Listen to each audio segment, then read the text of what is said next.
with a chance to take the lead. Kaepernick, end zone, Crabtree, broken up, picked off. This game is over. Ladies and gentlemen, welcome to 12 Minutes of Your Time. I'm Mike Bailey. This is Ryan Bailey, and we're here to preview Week 2 of the Seattle Seahawks at the Detroit Lions. The Lions coming off a big win, 21-20 against the defending Super Bowl champion Kansas City Chiefs. The Seahawks coming off a disappointing loss against the Rams where we felt the scores should have been flipped. So anyways, as usual, this is 12 minutes. We're going to start the timer now, and we're going to dive in deep. All right, Ryan. Nice. So how do we feel about the Lions coming into this game? It was a big win for them. Are they a little hyped? I want to note that they are unveiling a Barry Sanders statue outside the stadium. So the crowd is going to be quite hyped and all that. Yeah. As the players are hyped coming off that big win. So are we a little worried? Or do we feel like that excitement might be too much for them? What are we thinking in a sense of how do we go in with Pete and play our game without letting them immediately coming out with too much physicality? Yeah, I mean, that's what we hope for, right? Is that they are going to take a step back this week, right? They got the big win. They beat the defending champions. They're saying the Lions are back, like they're going to do something this year, blah, blah, blah. But, they didn't really play all that well last week. They didn't play against Travis Kelce or Chris Jones, and the game was extremely close. And without all the drops from Kadarius Toney, I mean, Detroit would have only put up 2 touchdowns. So not a great day for them, to be honest. No, Mahomes went 21 of 39, which is a rarity for him, for sure. Mm-hmm. You're right. No Kelce. Nobody had more than, I think, 4 catches. So assuming Kelce would have had plenty of targets and catches, and without Chris Jones, that's a huge factor too. They only held them to, or not the only, but the Chiefs held them to 14 points without Chris Jones, just a rushing touchdown and a passing touchdown. And obviously the Lions had that big pick 6 to give them the 21 points. I mean, other than Mahomes, though, right? We've got a better run game than they do, right? We've got more weapons than the Chiefs have. So the only problem here is that our offensive line is banged up. We've just lost our left tackle and our right tackle. So I don't know how we replace that. We don't, right? It's not possible. So we just have to go with what we have, our backups. They just have to step up and play. And they didn't play that bad against the Rams, but, if Geno has to drop back and throw longer than 3 seconds, he's not going to be able to. That's just going to be impossible. So I think what's going to be key for us to win is to establish the run early, make sure Aiden Hutchinson gets, chipped, blocked all the time, and that we have run a 2 tight end set to save those left tackle and right tackle. Yes, agreed. The tight ends are going to have to come in big time for us, chipping and quick. Yeah, you're right. Quick passing, nothing. I'm sure if we can establish run, we will eventually have 7-step drops, but usually 3 or 5 step drops. Hopefully Waldron has a good game plan. Hopefully, I would like Pete to keep everyone calm and not go out there too excited, but excited enough, because as I spoke about last week, I would like us to start off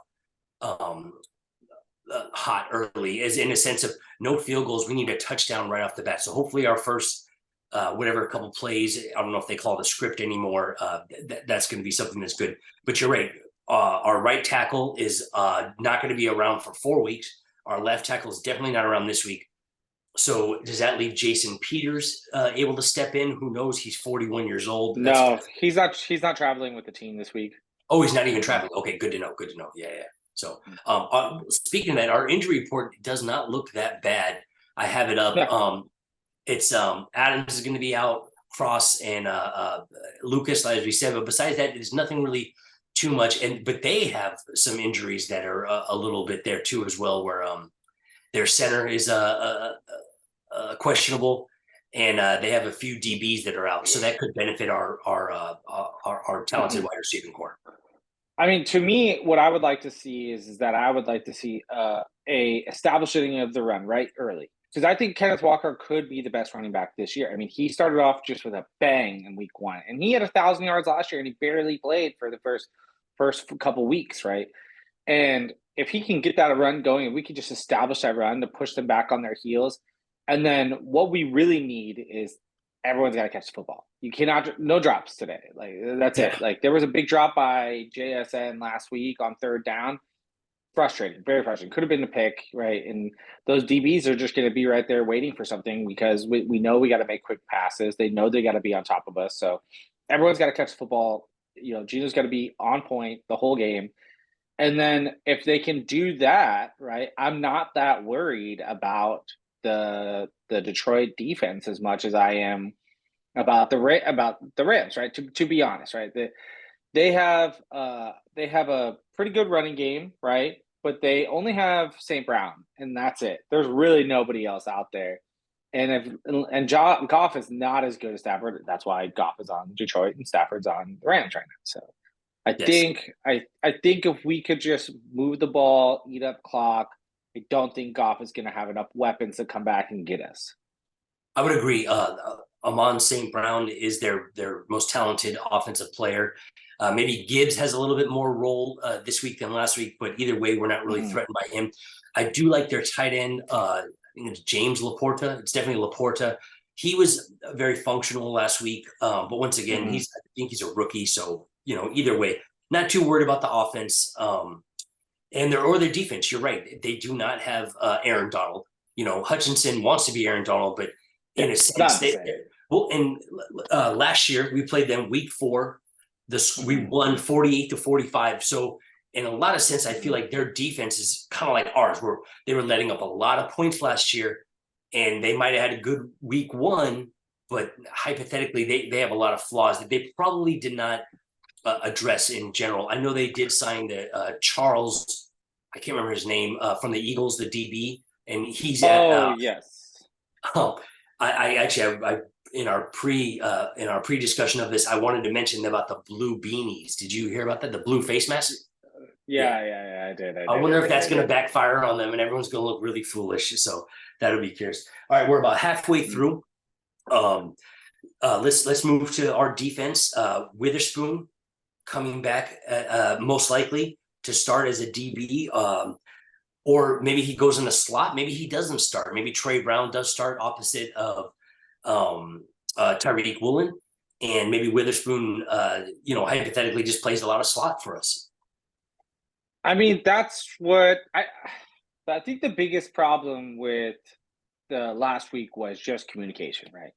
We weren't communicating properly with each other. We weren't getting into the right position on the DBs, right? They just weren't getting in the right position when they needed to be. They weren't being tight. They were getting picked. They were not, moving over in their zones.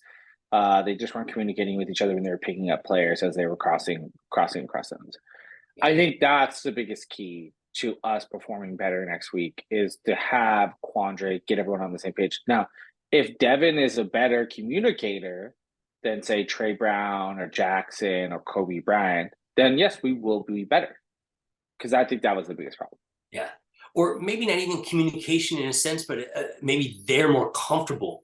Maybe the safeties and all them were overthinking it a little too much because they were worried about that Witherspoon isn't as talented as Brown or Mike Jack. We'll see about that. But in a sense, sorry, I'm losing my train of thought here.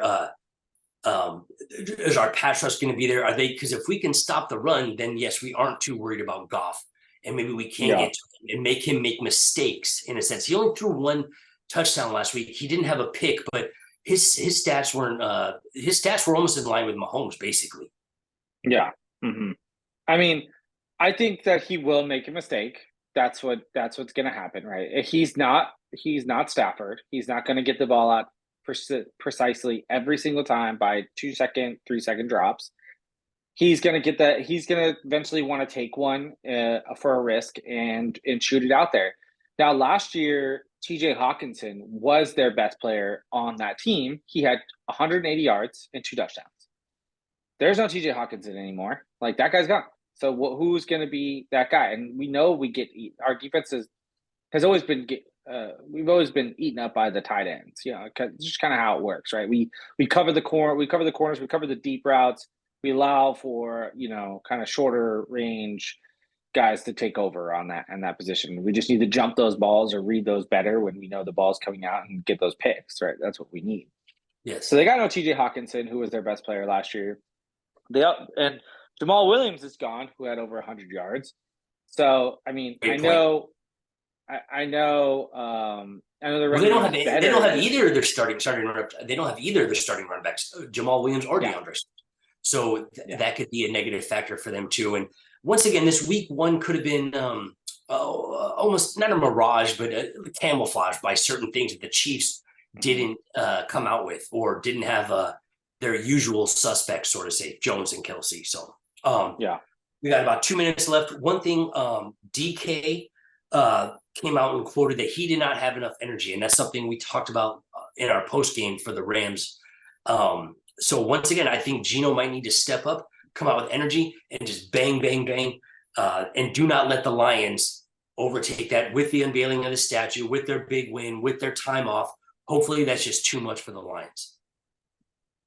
Yeah, I would love us to come out with more energy, more. We got to come out and hit. Like you hit on offense, you hit on defense. You just come out and fucking lay people out, man. Get them out. Maybe this is where Bobby comes into play a little bit more, and he knows Goff so well that he's able to dictate the game over Goff as a captain, as a play caller. Yeah, I mean, I would love it for Bobby to yell and scream and get people in line, and get Quandre yelling and screaming, get people in line, get Tariq yelling and screaming, get people in line, and DK yelling and screaming and get people in line. That's it. I just want someone to be forceful and be loud out there and tell everyone that we need to pick it up. Like, you have to play with a fire in your belly. That's what we saw in the 10 years ago when we were winning the Super Bowl. Everyone played with a crazy fire in their belly where they just wanted to hit somebody. They wanted to dominate you out there. And we even saw it personally against that Sunday night game versus the Saints the following year. Defense was something else. We got a few seconds left. Maybe Jason Myers comes in and our special teams does a little bit, and in a sense he hits the game-winning field goal, or he hits some big 50-yard field goals in a dome. Yeah, it'd be great. I would love for him to hit his field goals. I'd love for Dixon to be the best punter in the league that we know he can be. I would love for our special teams to be number one. We were number 3 in PFF last week. Be number 1 this week. Let's get that defense better. Let's get some pressure on people. Let's get some packages to get Goff off, moving. And let's not get taken over by short, quick passes over the middle. I don't want to lose that way again. If we lose that way again, then Clint Hurt needs to be on the block of he's not doing his job and he needs to get fired. Definitely more pressure. So against him, yes, if he does fail in that aspect. So all right, that's 12 minutes. Thank you for your time, everyone. Let's go Hawks. Let's beat Detroit up. I'm Mike Bailey. This is Ryan Bailey. 12 minutes of your time. Woo. Thank you as always. Let's go Hawks, baby. Go Hawks.